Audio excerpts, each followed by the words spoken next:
नमस्कार, मैं अजय कुमार शर्मा और आप देख रहे हैं द चाणक्य टीवी। और मैं खड़ा हूं आज शहीद स्मारक पर। राजस्थान की राजधानी जयपुर में शहीद स्मारक हमेशा प्रचलित रहा। शहीद स्मारक के नाम से नहीं, अक्सर अब ये धरना स्थल के नाम से परिचित होने लगा है। दरअसल कुछ भी, किसी भी आम जन को प्रॉब्लम होती है, किसी भी भर्ती को लेकर, किसी भी प्रॉब्लम को लेकर, तो जनता यहाँ आती है, आम लोग यहाँ आते हैं और अपनी समस्या का निर्धारण करने के लिए यहाँ बैठ जाते हैं। ऐसे ही आज शिक्षक भी इस स्थान पर बैठे हैं, जिनको अंदर या तो पढ़ना चाहिए था, अपनी तैयारी करनी चाहिए थी, या आने वाले वक्त में बच्चों को पढ़ाना चाहिए था, लेकिन आज शिक्षक भी इस धरना प्रदर्शन में शामिल है। इसका मेन मोटिव मैं दिखाना चाहूंगा कि पीछे बैनर ये लगा है कि विशेष शिक्षा को लेके इनका मुख्य उद्देश्य रहा है कि थर्ड ग्रेड में जो वैकेंसी निकली उसमें विशेष शिक्षा को लेके कहीं भी जगह नहीं दी गई, वैकेंसी नहीं दी गई। तो ये सरकार से निवेदन करना चाहते हैं, सरकार से कहना चाहते हैं कि क्यों हमारे साथ नाइंसाफी की जा रही है, विशेष शिक्षा के साथ क्यों नाइंसाफी की जा रही है। तो वैकेंसी दी जाए, इन सभी मांगों को लेकर ये लोग यहाँ बैठे। फिलहाल इन लोगों से ही बात करते हैं कि आखिरकार इनकी मांगे क्या है, सरकार आखिर क्यों नहीं सुन रही है, और सरकार कब तक सुन लेगी ये भी इनको मालूम होगा, क्योंकि सब कहानियां इनको पता है कि ये किस किस से पास अब तक जा चुके हैं, किस किस से ये मिल चुके हैं। तो आइए, यहाँ के जो बच्चे बैठे हैं, जो आने वाले वक्त का भविष्य निर्माण करने वाले लोग बैठे हैं विशेष शिक्षा के बारे में, उन सभी से आज बातचीत करते हैं। तो आप सभी आज इस धरना स्थल पर बैठे हैं, तो आपकी लोगों की मांग क्या है और क्यों आपको आज इस स्थल पर बैठना पड़ा? सबसे पहले तो मैं आपका धन्यवाद करना चाहूँगा कि आपने हमारे जहाँ धरना प्रदर्शन के जितने भी साथी आए हैं, आपने अपने चैनल के माध्यम से हमें कवरेज के माध्यम से हमारी बात भजन लाल जी से पहुँचाएंगे। हम इसलिए यहाँ पर धरना प्रदर्शन दे रहे हैं क्योंकि हमारे जो स्पेशल एजुकेशन है, विशेष बच्चों के लिए जो इंक्लूसिव एजुकेशन होती है, उनके लिए एक स्पेशल टीचर पढ़ा सकता है, ना कि जनरल टीचर। तो भजनलाल सरकार ने अभी 7500 पर जनरल टीचरों की भर्ती की है, जिनमें से हमारे एक भी पद नहीं है, यानी 0 पद है। और मैं भजनलाल के गांव के बगल के गांव से आया हूं, इसलिए आया हूं क्योंकि शायद इन भाइयों की बात नहीं सुने, शायद हम उनके बगल के गांव के, उनके समाज के ही जुड़े हुए हैं, और कहने में तो हम कह भी दें तो कहीं ना कहीं रिलेशन भी निकल सकता है हमारा, क्योंकि हम भी ब्राह्मण और वो भी ब्राह्मण। और शायद मैं इसलिए भी आया हूँ क्योंकि ये कोई मारवाड़ी बोलता है, कोई हिंदी बोलता है, तो मैं अब आपके चैनल के माध्यम से प्रॉपर ही ब्रज भाषा में बात करूंगा कि शायद इनके समझ में वो आ जाए ये चीज, शायद इनके नहीं पड़ रही वो कान में पल्ले या अखबार में तुमनते या कहना चाहूँ भजनलाल साहब के ये बेचारे यहाँ इतने कर्जा ले लेके अपने मैया बाप ने कर्जा लियो, जब जाके विशेष शिक्षा में डिप्लोमा है, डिग्री है, डिप्लोमा करें कि इन बच्चों को तिरस्कार करते हैं। समाज में ऐसी धारणा बैठी हुई है लोगों के प्रति कि कोई इनको बच्चों को लंगड़े, लूले, बहरे, ऐसे अवहेलना जैसे शब्दों को उनको पुकारा जाता है। जी, मेरा सवाल ये कि आप लोगों के साथ जब इस धरना स्थल पे आए, तो इससे पहले भी आप लोगों ने कहीं ना कहीं प्रयास किया था इस धरना स्थल पे बैठने से पहले प्रयास किया था कि सरकार सुन ले? बिल्कुल प्रयास किया था हमने, कांग्रेस के जमाने में भी प्रयास किया था। इसे भर्ती के लिए हम लखनऊ तक लड़ाई लड़ी है हमने, और कांग्रेस सरकार ने हमको भर्ती दी है। 4500 पर अगली बार भर्ती कराई थी कांग्रेस सरकार ने। और भजनलाल सरकार के जब पहले इनकी सरकार नहीं थी, तो इनके मंत्री और जो भी आप वर्तमान में मंत्री है, प्रदेश अध्यक्ष हैं, वो खुद भी ये कहते थे, आप ना माने तो यहाँ पर अखबार की होर्डिंग लगी हुई है प्रदेश अध्यक्ष सतीश पूनिया जी की, कि विशेष शिक्षकों की भर्ती के लिए सतीश पूनिया ने खुद ने गहलोत साहब को पत्र लिखा था कि इन विशेष शिक्षकों की भर्ती की जाए। अब इनकी सरकार आ गई तो कुछ नहीं है, सुन ही नहीं रहे कुछ भी, 0 पद। वैसे तो ये भजनलाल खुद जामडौली में अभी करीब 1-1.5 महीने पहले वहाँ पर एक प्रोग्राम हुआ था, बच्ची का जन्मदिन था, वहाँ पर विकलांग बच्ची से मुलाकात भी की थी।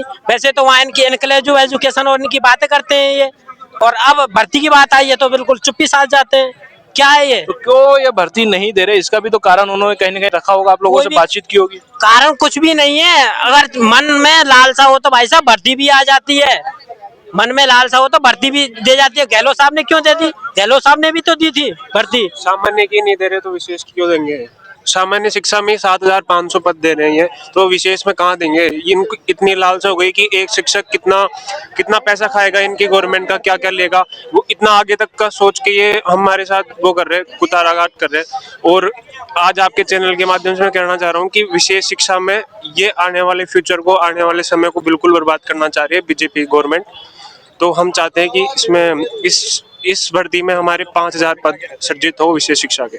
भाई साहब, हमने ऐसे बीजेपी सरकार को इसलिए वोट दिया था कि आगे हमारा भविष्य भी सुधर जाएगा, लेकिन राजस्थान की सबसे छोटी भर्ती हो रही है इस बार, नहीं अब तक की सबसे बड़ी भर्ती 55,000 टीचरों की, 45,000, 46,000, 26,000, 21,000, इस बार 7,000 की भर्ती। ये क्या नहीं नियम है?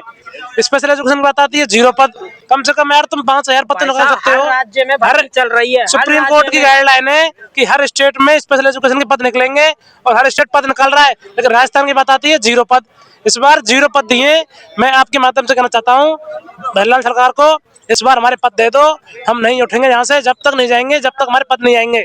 हमको हमारा पद चाहिए, हक चाहिए। और कुछ अगर हमको पद नहीं दे रहे हो, हक नहीं दे रहे हो तुम, तो हम क्या करें? हम कहाँ जाएं? हमारे पास राज्य में डिप्लोमा बंद करवा दो, इन कॉलेजों की मान्यता रद्द करवाओ। रिहेबिलिटेशन काउंसिल ऑफ इंडिया क्या कहती है, फिर क्यों मान्यता देती है इनको? बंद ही करा दो कॉलेज। भाई साहब, कर्ज हो गया, कर्ज। पर्सनली अगर हम इनके पास किसान की औलाद हूँ, किसान की। भजनलाल सुन ले, चुनौती दे रहा हूँ, अगर भर्ती नहीं आई ना तो हम भी कसम खा के जाएंगे। यही जिम्मेदार आप होंगे। यही कुछ भी कदम, कोई भी बंदा यहाँ पर कोई भी कदम उठाता है, भजनलाल सरकार आरोपित होगी। दोबारा कह रहा हूँ, पिछले भी धमकी दी थी महिला आरक्षण के खिलाफ कि कुछ भी अगर 50% दे दिया ना, मैं खुद दोबारा से मैं आपको वीडियो दिखा दूंगा। अगर 30% वो 50% दिया तो मेरी अर्थी उठ के जाएगी। मैं फिर दोबारा से चैलेंज कर रहा हूँ सरकार को, अगर भर्ती में पद नहीं दिए ना, मैं भाई साहब उस बाप की औलाद नहीं जो यहाँ से। आप मुझे बताइए, नेक्स्ट टाइम आप लोग, अगर आपकी सरकार नहीं सुनती तो आप लोग की क्या एक्शन रहेगा? अगर सरकार नहीं सुनती है आपकी तो क्या एक्शन रहेगा आगे? एक्शन ये रहेगा, ये गरीब माँ बाप की, किसान की औलाद है, माँ बाप आंसुओं से रोएंगे और भजनलाल सरकार को आरोपित मानेंगे। किसी ने आत्महत्या कर ली तो क्या जवाब देगी सरकार? क्या जवाब देगी? मैं पूछता हूँ सरकार से, क्या जवाब देगी? भाई साहब, कर्जा ले मेरे गाँव में शायद 200 से 250 स्पेशल टीचर ट्रेनिंग करे हुए बैठे हुए हैं। शायद पूरे राजस्थान में इतने टीचर नहीं होंगे जिससे मेरे गांव ने इस विशेष शिक्षा में योगदान दिया है। हाँ जी, बताइए आगे के लिए क्या मतलब क्या रहने वाला है? सर देखिए, अभी तो हम यहाँ पे धरना, अगर ये हमारी मांगे पूरी नहीं होती तो हम सीएमओ का घेराव करेंगे। और ये तो कुछ ही नहीं, बच्चे आने वाले टाइम में देखना आप कितने बच्चे आने वाले हैं यहाँ पे। अगर जयपुर जाम नहीं कर दिया तो विशेष शिक्षा का आप नाम भूल जाना फिर। भाई साहब, हर राज्य में भर्ती चल रही है, हर राज्य में भर्ती चल रही है। क्योंकि आपका जो विशेष शिक्षा को लेके ये सभी आज इकट्ठे हुए हैं और इन बिल्कुल भी नहीं है की लड़ाई आखिरकार कितनी लंबी चलने वाली है, आखिर कितनी लंबी और कितने समय तक चलेगी, सरकार का क्या रवैया इनके लिए रहने वाला है? फिलहाल तो साफ साफ नजर आ रहा है कि इनका सरकार का रवैया इनकी ना सुनने की वजह से ये सब कुछ आज इस स्थिति में खड़े हैं। लेकिन उसी तरीके से मिलेंगे। इतना नाइंसाफी और 0 पद देना एक बहुत बड़ी बात होती है। एक तरफ तो सरकार बात करती है कि दिव्यांगन के लिए बहुत सारी विशेषताओं को लेकर बात करी जाती है, सुविधाओं की बात करी जाती है, लेकिन जब उनकी शिक्षा को लेकर बात की जाए तो 0 बराबर सीटें देना, यानी कि 0 बराबर उनके बारे में सोचना, उनका भविष्य बनाना। तो ऐसे ही हम बात करते हैं, हमारे लोगों के साथ में बात करते हैं। जी, आप लोग यहाँ क्यों बैठे हैं? जी, हम आज हमारे धरने के लिए बैठे विशेष शिक्षक पद के लिए। अच्छा, तो आखिरकार कितना लंबा ये चलने वाला है? फिलहाल ये बताइए, और सरकार क्यों नहीं सुन रही आप लोगों को? हमने तो सारे जगह पे जाके ज्ञापन दे दिए हैं, सरकार क्यों नहीं सुन रही है ये हमें भी नहीं पता चला, इसलिए तो हम आज यहाँ पर धरना प्रदर्शन के लिए आए कहाँ हैं। पे ज्ञापन दिया है आपने? हमने ज्ञापन हर जगह दिया है, सरकार में हमने शिक्षा मंत्री को दिया है, सीएम को दिया है, पूर्व सीएम को दिया है, किरोड़ीलाल मीणा को दिया है, अन्य भी सभी मंत्रियों को हमने ज्ञापन दे चुके हैं। तो क्या कुछ वहाँ से अभी रिप्लाई आया आपके पास अभी तक? नहीं, कोई रिप्लाई नहीं आया। तो ये अगर सरकार नहीं सुनती है आपकी तो ये प्रदर्शन कब तक बना रहेगा और किस स्थिति में ये पहुंच सकता है? नहीं, हमें जब तक कि सही से कोई जवाब नहीं मिल जाता, हम धरना प्रदर्शन करने की जारी रखने की ही सोच रहे हैं कि हमें कोई ना कोई पॉजिटिव रिस्पांस मिले। आपका शुभ नाम? पल्लवी पाटीदार। तो ये थे पल्लवी पाटीदार, जो कि आने वाले वक्त में विशेष शिक्षा के लिए इन्होंने तैयारी की थी और 0 वैकेंसी की वजह से आज इनको इस धरना स्थल पर बैठना पड़ा। ऐसे ही और भी कैंडिडेट है, उनसे भी बातचीत करते हैं। कि उनको इस स्थान पे क्यों बैठना पड़ा। और सबसे बड़े मेन मुद्दे की जब सरकार ने खुद कांग्रेस के टाइम पे पत्र लिख के ये जो वैकेंसी थी वो मांगी थी कि आप बच्चों को वैकेंसी दें, और कांग्रेस ने बाद में वैकेंसी भी दी। तो आज बीजेपी का जब समय है, बीजेपी का दौर है, तो बीजेपी क्यों अपने हाथ पैर पीछे खींचती हुई नजर आ रही है? तो मुख्य सवाल ये है। तो बात करते हैं, धरना स्थल पर मनोज मीणा जी भी आ चुके हैं, और इनका आने का मतलब है कि कहीं ना कहीं अब जो लोग यहाँ बैठे हैं उनमें कहीं एक उम्मीद नजर आई कि आखिरकार हमारे साथ देने वाला कोई ना कोई तो आया है। तो सबसे पहला मेरा सवाल आपसे यही रहेगा कि अगर सरकार नहीं सुनती है तो धरना स्थल का जो आज ये पब्लिक है, आपकी जो भी कैंडिडेट है, ये संख्या में लोग बढ़ सकती है और किस स्तर पे जा सकती है? देखो ऐसा है, अभी हमारा डेलीगेशन गया हुआ है मिलने के लिए। ये तो हम मिल बैठ के तय कर लेंगे कि आगे लड़ाई कैसे लड़नी है। लेकिन मेरा ये मानना है कि इन बच्चों की मांग पूरी होनी चाहिए, विशेष शिक्षा के पद आने चाहिए और सरकार को ध्यान देना चाहिए। सरकार 0 पद निकाल रही है, बताओ मेरे को, तो ये ठीक बात नहीं है। सरकार इनकी मांगों पे ध्यान दे, और सरकार ध्यान नहीं देगी तो ये बच्चे जैसे तय कर लेंगे, जैसे कह देंगे अगर भजन लाल जी के पास चलना है सीएमआर की ओर तो सीएमआर की तरफ चल चलेंगे, अगर मदन दिलावर के घर पे चलना है तो वहाँ चल चलेंगे। जहाँ ये बच्चे कहेंगे वहीं हम वहाँ जाएंगे और ये बच्चे तय करेंगे। ये बच्चों का आंदोलन है और मैं इनके साथ में खड़ा हूँ इनकी लड़ाई में, क्योंकि मेरा काम है कि राजस्थान के हर उस बेरोजगार की आवाज़ को उठाना जो पीड़ित है, जो शोषित है, जो सरकार से परेशान है, या सरकारें कोई भी हो। मनोज मीणा तो हमेशा खड़ा मिलता है, तो मैं इन बच्चों के लिए खड़ा हूँ। और ये बच्चे साहब राजस्थान में लाखों की संख्या में जिन्होंने बीएड करी है और सरकार ने इनके पद नहीं निकाले। अब बताओ इनके घर वालों ने कितनी उम्मीद से इन्हें बीएड कराई कि हमारे बच्चे बच्चे मास्टर बनेंगे। अब सरकार ने पद ही निकाले, पद नहीं निकाले तो किसकी तैयारी करे? इनको समझ ही नहीं आ रहा ना हम करे क्या, हम कहाँ जाए, हम किसके घर जाए, हम क्या आगे हमें करना है। इनका तो भविष्य अंधकार में। अब भजन लाल जी तो मुख्यमंत्री हो गए राजस्थान के, उनका तो भविष्य ठीक हो गया, लेकिन बच्चों का भविष्य अंधकार में हो गया। कम से कम भजन लाल जी को इन बच्चों के भविष्य की चिंता करनी चाहिए। और आपके माध्यम से कहूंगा मदन दिलावर जी को भी चश्मा हटा के एक बार बच्चों की ओर देखना चाहिए। चश्मे बहुत लगाते हो, एक बार देखे कि बच्चे परेशान हो रहे राजस्थान में। जी, और देखिए जैसे कि आप यहाँ लगा भी रखा है कि 2021 में एक रीट के लिए उन्होंने पद भी मांगा था बीजेपी पार्टी के कार्यकर्ताओं ने, तो उसके बावजूद भी वो क्यों नहीं सुन रहे हैं? सुन नहीं रहे, उनके बच्चे तैयारी नहीं कर रहे ना। भजन लाल जी का बच्चा थोड़ी तैयारी कर रहा है। अगर भाई भजन लाल जी के बच्चे ने स्पेशल बीएड करी होती तो भजन लाल जी को पता लगता, अगर वो मुख्यमंत्री नहीं होते तो दर्द क्या है। अब भजन लाल जी का बच्चा तो डिस्प्यूट लैंड के मामले देख रहे हैं। तो मतलब कहने का मतलब ये है कि वो सिर्फ अपने परिवार को और अपना ही भला करना चाहते हैं सीएम बनने के बाद? कहने का मतलब थोड़ी है, वो तो सबके सामने ही है। वो मेरे कहने की बात थोड़ी है, वो तो इन बच्चों को सबको पता है। वो तो भजन लाल जी का बच्चा क्या कर रहा है बताओ मुझे आप।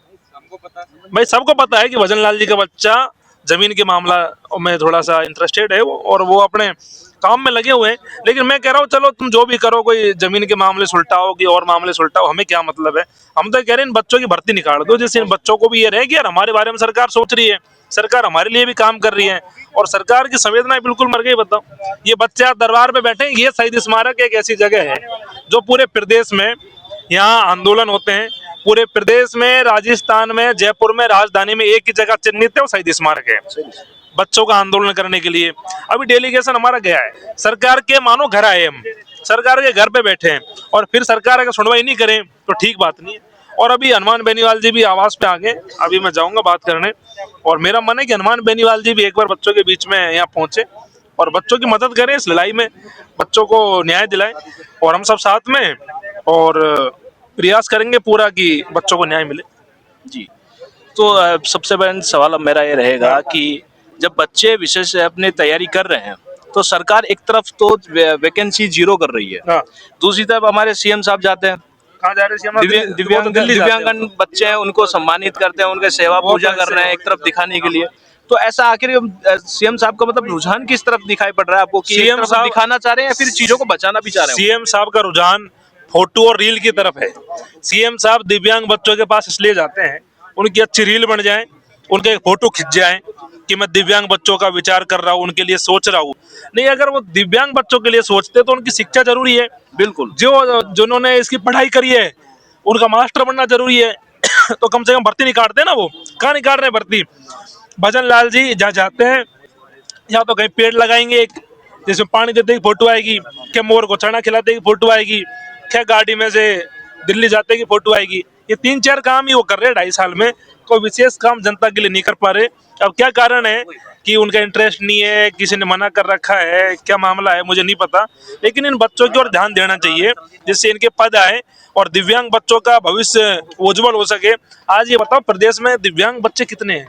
बहुत है साहब। हर स्कूल में, मैं कह रहा हूँ स्कूल में बच्चे कम हैं क्योंकि उनको लोग अवेयर नहीं कर रहे। नहीं, कितने राजस्थान में दिव्यांग है, हर तीसरा चौथा बच्चा दिव्यांग है। अब उनकी शिक्षा की व्यवस्था अगर हम नहीं करेंगे तो ये तो बेईमानी है ना साहब। तो मेरा मानना यह है कि भजनलाल सरकार को ध्यान देना चाहिए और इन बच्चों के लिए भी, दिव्यांग बच्चों के लिए भी, और जिन्होंने दिव्यांग बच्चों के लिए पढ़ाई करी है उनकी ओर भी ध्यान दे और उनको भी आगे बढ़ाने का काम करे जिससे ये भी उन बच्चों की मदद कर सके। और ये सरासर इनके साथ अन्याय है कि इनको यहाँ धूप में बैठने पर मजबूर होना पड़ा है। यहाँ पे बहन बेटी आई है, यहाँ पे बच्चे आए घर से बड़ी मुश्किल से, और इनकी कोई सुनने वाला नहीं है, इनकी ओर कोई ध्यान देने वाला नहीं है। तो मेरे को लग रहा है कि प्रदेश में इससे बड़ा दुर्भाग्य नहीं हो सकता कि राजस्थान का युवा सड़कों पर बैठा है, राजस्थान का मुख्यमंत्री गाड़ियों में दिल्ली घूम रहा है। आपने अक्सर शिक्षा को लेके आपने लड़ाई लड़ी है, खूब लड़ी, 8 है ना? साल से लड़ी रहे। बिल्कुल। और आपने जीत भी उन चीजों पे हासिल किया क्योंकि तथ्य रहता आपने बात की हमेशा। तो मुझे तो लगता नहीं कि सरकार अपने कान खोल पाएगी। अगर सरकार अपने कान खोल पाती तो ये लोग यहाँ बैठते ही नहीं। तो आने वाले वक्त पे सरकार को अब सुनाने की कितनी ये तैयारी आप कर चुके हैं कि सरकार इस चीज को अब स्वीकार कर ले कि आपने 0 दिया, इसे बढ़ा देना चाहिए? यार सरकार सुन ले। नहीं, भगत सिंह ने भी कहा था ना कि गूंगे बहरों को सुनाने के लिए धमाके जरूरी है। तो मेरे को लगता है कि बेरोजगार मन बना लेंगे तो एक धमाका राजस्थान के मुख्यमंत्री को सुनाने के लिए जरूरी है। तो मतलब आप तैयार हैं? हाँ, हम तो तैयार रहते हैं हमेशा ही। हम तो हमेशा तैयार हैं, जहाँ जरूरत पड़ती है वहाँ खड़े हैं। और अब बात चल रही है, अभी देखते हैं क्या फीडबैक आता है। हमें लगा कि आज धमाका करना है तो भजनलाल जी नींद खोल देंगे आज ही।